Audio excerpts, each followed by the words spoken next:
Hi, my name is Amber and I'm the founder and CEO of NextWork, and today I'm going to be answering some of your questions. Today's question: how do you hire for a good community person? Great question. Community hires are really hard because you need to be solving for the core need of your community, and you need someone who is going to be able to handle what's quite a grueling role, because the social stamina that's required for a community person is really intense, something that has to be built up over time, and often something that is never ending. The community role never ends. There's no definition of done. There is a constant flow of people and responses and things you have to handle. Initially, I was looking for, first of all, just anyone who can do the job, anyone who would say yes, like, you're hired. Over time, I realized there's a real skill to building community. Maybe we need a real specific community person who can be really fantastic at setting up the community. But what I didn't understand was that every community has a different core purpose, a different core need that it needs to be there to solve. And maybe a community is there for a sense of identity, or maybe a community is there for a social meetup, or maybe a community is there for something else. For NextWork, we have a community that is there for support. Specifically, technical support is the base of our Maslow's hierarchy of needs for community. The first layer is, can they get technical support for what they're learning? If they're stuck, can they get unstuck and get back into flow?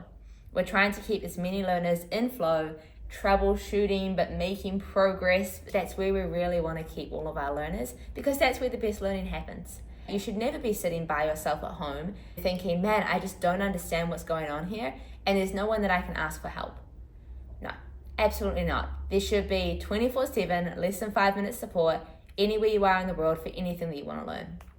Now, we don't have that right now, but that is really where we're going with this. That is our golden star for community. Finding someone that can actually make that happen, you need someone who has a very strong why and a strong connection to the individual, because they're going to be working with learners all day, every day, and they need to really care about that. They need to see every single person as an individual whose journey and experience really matters. Not just as the big picture overall, this is how many community members we have and this is their engagement level.